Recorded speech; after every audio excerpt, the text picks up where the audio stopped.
अंधेरा चाहे कितना ही गहरा क्यों ना हो, लेकिन वो रोशनी की किरणों को उजाला करने से रोक नहीं सकता। बेशक मुश्किल के बाद आसानी है। ऐसा ही कुछ होता है इस कंट्री के अंदर। एक वक्त ऐसा था कि इस कंट्री के अंदर खाना खाने के लिए खाना नहीं, पानी पीने के लिए पानी नहीं, लोग भूख की वजह से मर रहे थे। आए जानते हैं इस दर्दनाक हिस्ट्री के बारे में, जिसने ट्रांसफॉर्म किया एक कामयाबी की तरफ। वीडियो को लास्ट तक देखिएगा, इससे आपकी इंफॉर्मेशन में बहुत ज़्यादा इजाफा होगा और आपको बहुत कुछ सीखने को मिलेगा। चाइना दुनिया की चौथी सबसे बड़ी कंट्री है। आज चाइना दुनिया की सुपर पावर में से एक है, जिसके अंदर टेक्नोलॉजी से लेकर हर चीज, इंडस्ट्रियल एरियाज और भी बहुत कुछ आपको इस जगह पर देखने को मिलेगा। लेकिन ऐसा बिल्कुल भी नहीं था। ये बात 1890 की, जब चाइना और जापान टेरिटरी की वजह से जंग में कूद चुके थे। इसको सीनो जापानीज नाम से जाना जाता है। इस जंग के अंदर चाइना के अच्छे खासे लोग मारे गए, लेकिन ये वॉर रुका नहीं और ये चलता रहा। कि 40 साल के बाद 1937 में जापान ने भरपूर हमले किए चाइना पर, जिसने चाइना की रीढ़ की हड्डी तक तोड़ दी और चाइना बिल्कुल बुरी तरीके से बिखर चुका था और जापान चाइना पर बहुत ज़्यादा जुल्म कर रहा था। ये बात है वर्ल्ड वार 2 की। लेकिन ये जंग चाइना और जापान के बीच में नहीं थी, बल्कि दो पावर के बीच में थी। एक थी अलाइड पावर, दूसरी थी एक्सिस पावर। अलाइड पावर के अंदर थे ब्रिटेलियन, फ्रांस, चाइना और अमेरिका, और दूसरी साइड पे थे एक्सिस पावर के अंदर जर्मनी, जापान और इटली। तो ये दुनिया की सबसे खतरनाक जंग में से एक थी, जो कि 6 साल तक की थी। फाइनली 1945 के अंदर जब जंग खत्म हो गई थी, जब अमेरिका ने जापान के 2 शहर हिरोशिमा और नागासाकी पर एटम बम गिराया, तो जापान ने सरेंडर कर दिया। एक तरफ से चाइना के लिए एक नई उम्मीद नजर आई, लेकिन यही चाइना की एक आखिरी मुश्किलात नहीं थी। इसके बाद एक और इजाफा होना था, जो कि सिविल वॉर की सूरत में नजर आया। ये सिविल वॉर 1927 से चल रहा था, जो कि दो पार्टियों के बीच में था। एक था चाइनीज कम्युनिस्ट पार्टी और दूसरी तरफ थी नेशनलिस्ट पार्टी, केएमटी। लेकिन वर्ल्ड वार 2 की वजह से मामला जो थे वो हल्के हो चुके थे। लेकिन जैसे ही उनको लगा कि वॉर जो है वो खत्म हो चुका है, तो उन्होंने सिविल वॉर स्टार्ट। कौन हुकूमत करेगा चाइना पर? दोनों के बीच में सिविल वॉर चला, जो कि 4 साल तक के चला। 1949 के अंदर फाइनली जीत हुई चाइनीज कम्युनिस्ट पार्टी की, और जो नेशनलिस्ट पार्टी थी पास के आइलैंड में चली गई, जिसको हम ताइवान नाम से जानते हैं।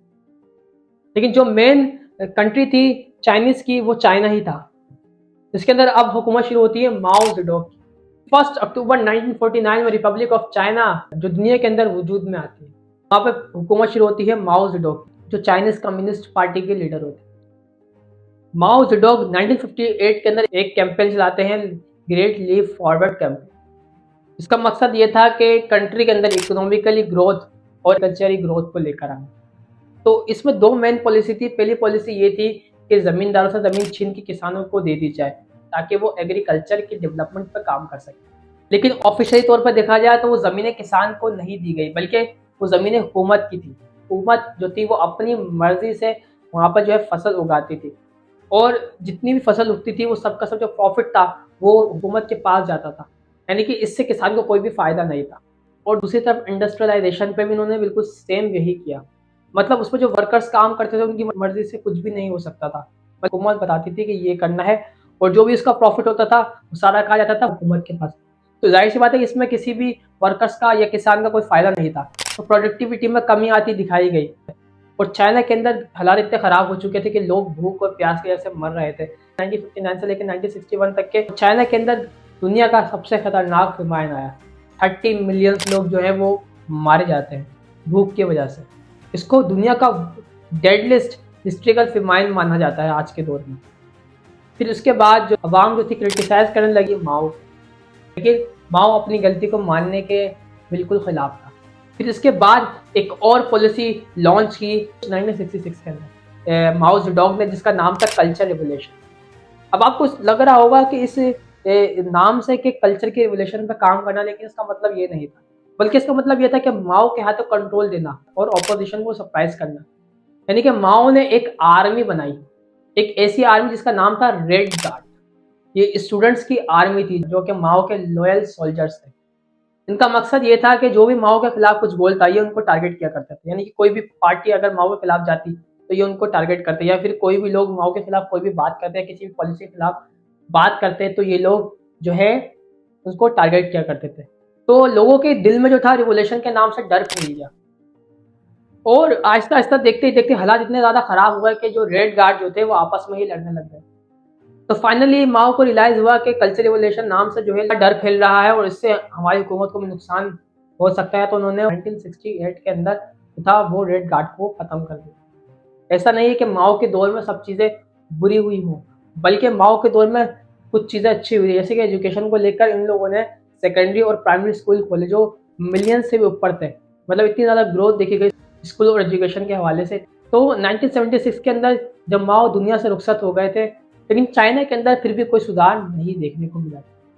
फिर एक और लीडर आते हैं जिनका नाम था डिंग ज़ायपैंग। डिंग जो थे वो माओ की पॉलिसी के काफ़ी ज़्यादा खिलाफ थे। उन्होंने कहा कि पिछले कुछ सालों के अंदर जो चाइना में जो तबाहियाँ हुई हैं, हुकूमत का टाइट कंट्रोल था आवाम पर और इकोनॉमिकली। तो अब उन्होंने सोचा कि अब जो है हमने इकोनॉमी को फ्रीडम देना है, मतलब हमने इकोनॉमिकली जो है आज़ादी देनी है लोगों को। उन्होंने एक पॉलिसी लॉन्च की। इसके अंदर पहली पॉलिसी जो थी वो एग्रीकल्चर के हवाले से थी। और पहले क्या होता था माओ के दौर में कि जो ज़मीनें थी वो हुकूमत की थी और उसमें जो फसलें थी वो हुकूमत की मदद से उगती थी, और जो भी प्रॉफिट होता था वो किसानों के पास नहीं बल्कि हुकूमत के पास जाया करता था। लेकिन अब की बार ये था कि किंग ने जो ज़मीनें थी वो किसानों को दे दी थी, एक कॉन्ट्रैक्ट, यानी कि एक लंबा कॉन्ट्रैक्ट लिया उन लोगों से और उनको ज़मीन दे दी।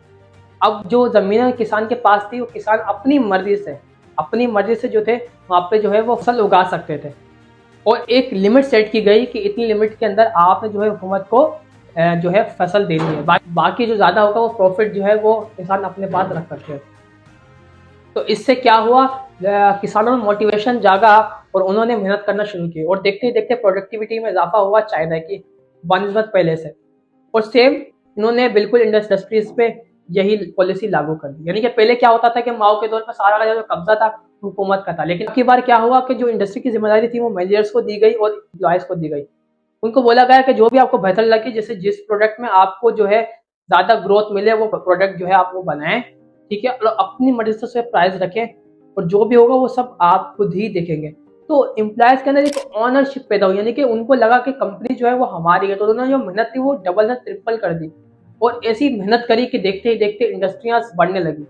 जैसे जैसे इंडस्ट्रीज बढ़ने लगी और एग्रीकल्चर पर काम होता रहा, और देखते देखते प्रोडक्टिविटी में बहुत ज़्यादा इजाफा देखने को मिला। और आज आप भी जानते हैं इस बारे में कि ऐसा कोई घर नहीं जहाँ पे जो चाइना की जो चीज़ें हैं आपको देखने को ना मिले। यानी कि चाइना अपने मुल्क के अंदर ही बिजनेस नहीं करता बल्कि वर्ल्ड वाइड बिजनेस कर रहा है, जिसकी वजह से वो इकोनॉमिकली डेवलप हो पाए और हो रहे हैं। और यही वजह है कि दुनिया की सबसे ज़्यादा पावरफुल कंट्री बन पाई चाइना। और आज के दौर पर बताया जाता है कि डेंग को क्रेडिट जाता है चाइना की डेवलपमेंट और ग्रोथ पर, क्योंकि उन्होंने जो आइडियाज़ दिए थे उसी को लेकर चाइना आज तक चल रहा है। आज की वीडियो आपको अच्छी लगी तो वीडियो को लाइक करके चैनल को जरूर सब्सक्राइब कर देगा। मैं हूँ आपका अपना शुएब शबाज।